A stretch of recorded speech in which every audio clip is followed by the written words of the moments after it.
Bonjour, comment allez-vous? Aujourd'hui, nous allons montrer comment plaquer des chaînes, des objets en argent avec pierre, les plaquer en or. Et ensuite, nous ferons un e-coating pour protéger l'or qui est avec une épaisseur très faible. Donc on a besoin de protéger l'or pour qu'il puisse durer plus longtemps.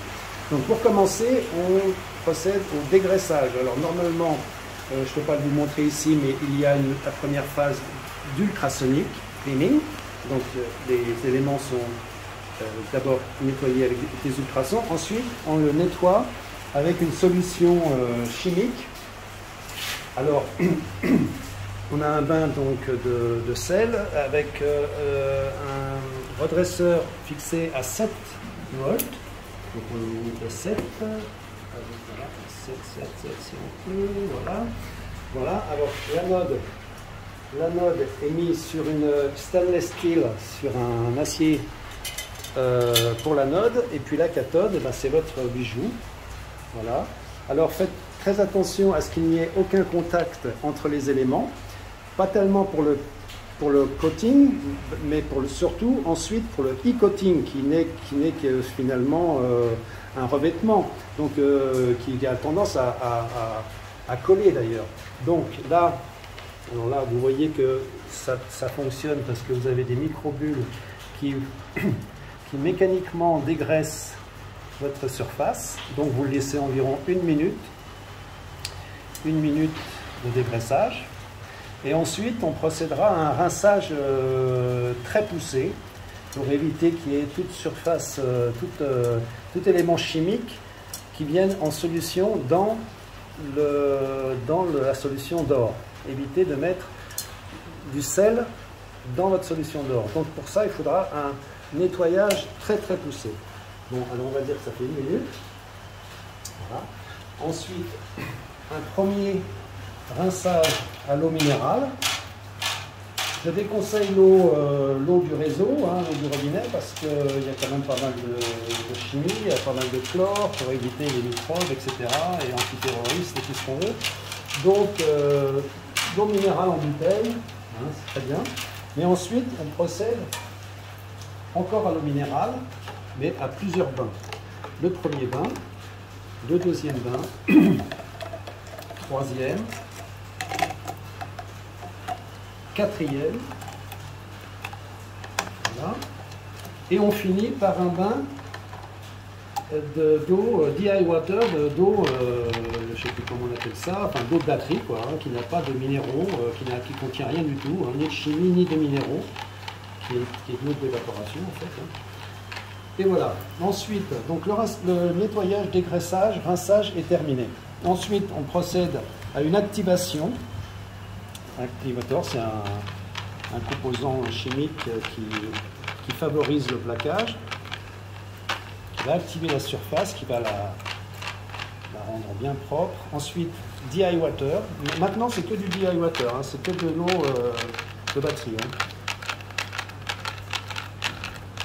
L'eau, je ne sais plus comment on appelle ça d'ailleurs, bref, DI water. Ensuite, on le passe dans un acide à 5%.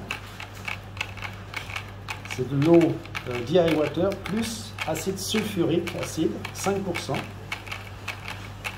Voilà. 10 secondes environ, 10 secondes pour l'activation, 10 secondes pour l'acide. On rince toujours l'eau déminéralisée. Et voilà, on est prêt pour le plaquage. Voilà. Donc pour le plaquage, on passe de 7 volts à 5 volts. Voilà, donc 5 volts, hop, voilà, 5 volts. Donc l'anode, toujours sur du stainless steel, c'est la même, d'accord. On passe l'anode sur le plaquage. Voilà, on prend sa cathode, avec d'autres fils si vous pouvez, celui-là il est un petit peu faible. Voilà, ce qui compte c'est d'avoir quand même des bons contacts. Et on va le plonger. Alors c'est une solution Clear Nicotine, non c'est pas celui-là, c'est celui-là.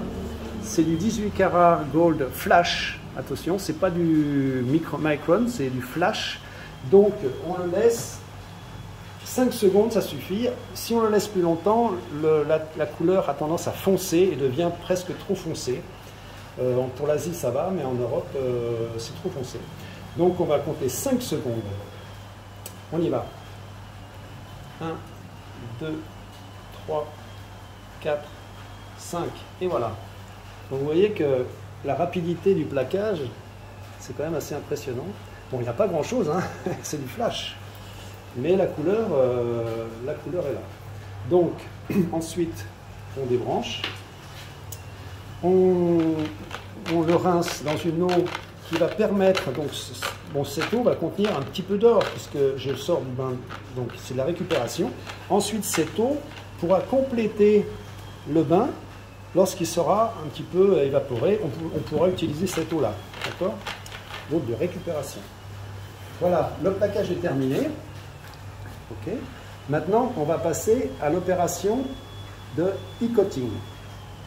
Donc, pourquoi le e-coating? Parce qu'il y a tellement peu d'or sur le bijou qu'il faut le protéger, parce que ensuite l'oxydation de l'air, l'oxygène de l'air va attaquer l'or, enfin va pas attaquer l'or puisque c'est inoxydable, mais va attaquer les matériaux qui sont sous l'or aussi, hein, c'est de l'argent, donc qui est très, très sensible à l'air.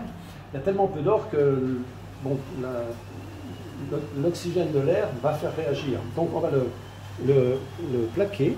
D'abord c'est un rinçage dans un produit de e-coating. Donc le produit de e-coating, voilà, c'est celui-ci, hein, prêt à ready to use, hein, prêt à l'emploi. Donc premier bain. Ensuite, dans le bain de plaquage, on va d'abord le mouiller. On va mouiller les surfaces pour que les éléments accrochent bien sans qu'il y ait de bulles d'air. Voilà, on mouille le métal sans trop de contact sur le bol.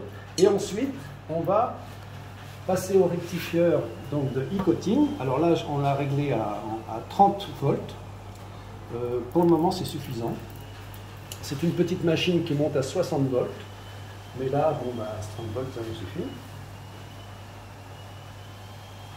C'est une petite machine qui fait 30 volts et 5 ampères. Hein, voilà, si vous avez besoin d'en acheter une. Voilà, maintenant on va le plaquer de e-côté, mais j'ai pas beaucoup de liquide, donc je suis obligé d'imprimer le bain. Et on va le remettre également 5 secondes, comme pour le gold plating, comme pour le plaqué or. Voilà. 1, 2, 3, 4, 5. On a vu que les ampères avaient réagi, le courant était passé. Voilà, on rince. Une fois. On rince 2 fois du DI water, toujours, hein, eau minérale, toujours. Après, bon, bah, on va mieux utiliser que de l'eau minérale. On va pas remettre du chlore maintenant, alors que ça va passer au four après. Donc, autant éviter les traitements chimiques. Voilà. Donc, on voit que l'or est devenu un petit peu milky, un petit peu laiteux. Hein, on voit une petite pellicule blanche dessus. Voilà, c'est prêt. Enfin, pas tout à fait, parce qu'on va d'abord le sécher.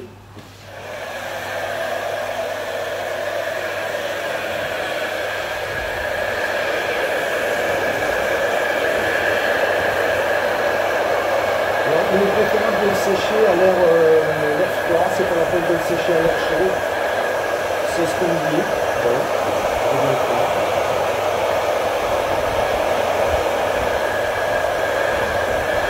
Enfin, ça a quand même l'avantage, l'air chaud, de ne pas avoir trop d'humidité, parce que en prenant de l'air dans le compresseur, malheureusement, il y a toujours un peu d'eau.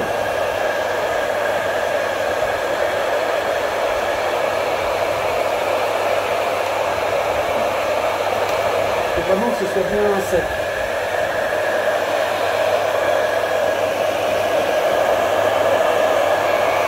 Voilà. Alors ensuite, on enregistre le temps que l'on va passer à cuire.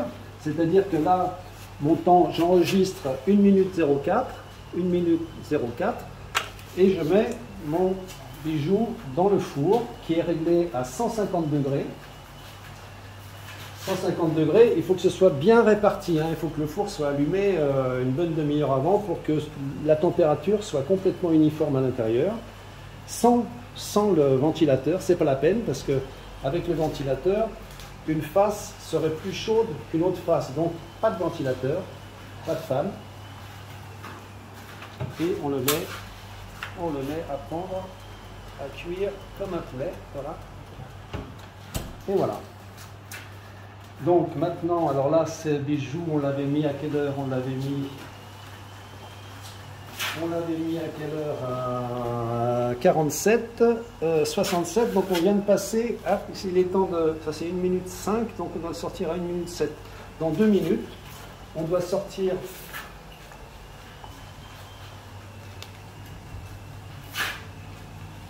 Voilà, ça c'est les 2 produits utilisés.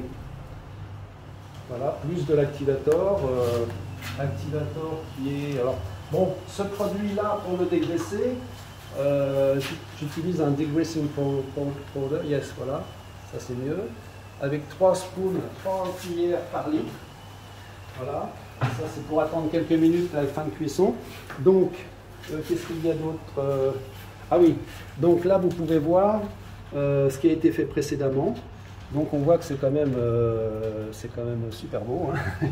Alors là on a mis quelques pierres. Donc certaines pierres fonctionnent avec la chimie et avec le four, mais certaines pierres ne pourront pas passer. Dans la chimie, il s'agit du corail, des perles, des lapis-lazuli, de la malachite, parce que la malachite conduit à du copper dans la malachite, à du cuivre dans la malachite, donc ça passera le courant et ça plaquera la pierre. Donc on ne peut pas. Pas de malachite, lapis-lazuli, corail, tout est poreux, hein. Le lapis-lazuli, ce sont des pierres qui sont amalgamées. Le corail, ben, ce sont des petits animaux, donc il n'y a pas de structure. Donc tout ce qui est quartz, ça fonctionne. Beaucoup de pierres fonctionnent, sauf quelques-unes. Pour la chimie. Après, pour le four, c'est pareil. Certaines pièces vont fonctionner, pierres vont fonctionner, les quartz fonctionnent partout. Voilà, toutes les améthystes, les citrines, voilà. Les pierres précieuses évidemment, parce qu'on sait bien qu'elles tiennent la température. Mais après, pas de perles, parce qu'elles vont devenir de blanches, elles vont passer à marron. Pas de lapis-lazuli, pas de corail. Les mêmes choses que pour la chimie. On va enlever maintenant ce qui est terminé ici, de cuire, après 20 minutes. C'est un peu chaud au doigt. Mais après 20 minutes, voilà. Donc, 20 minutes ont suffi. C'est quand même beau, hein. Voilà. Et les pierres, vous voyez, ça, ce sont des grenats. Tout est vrai ici, hein. Ce sont des grenats. Là, c'est de la calcite. Oh, c'est très chaud. C'est très chaud, mais on verra que la pierre tient bien, quoi. Bon, c'est trop chaud. On va venir à la lumière du jour.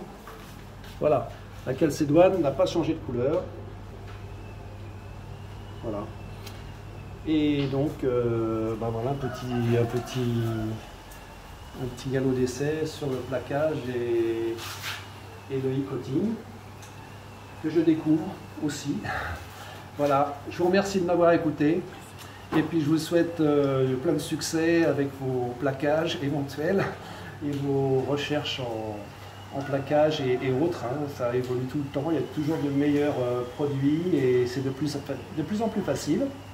Et on voit qu'on n'a pas besoin de grandes stations, hein. Finalement on peut y arriver avec bien sûr à l'échelle un peu artisanale, hein, parce que ça prend du temps, hein. Vous avez vu qu'on a mis plusieurs minutes à faire toutes les phases, alors que lorsqu'on a une belle salle de plaquage, on remplit des paniers entiers et puis tout est fait. Au lieu d'un bijou, on en met 50 à la fois et ça va quand même beaucoup plus vite. Mais bon, même si on a quelques bijoux à plaquer dans son atelier d'artisan, voilà, on peut le faire. Je vous remercie.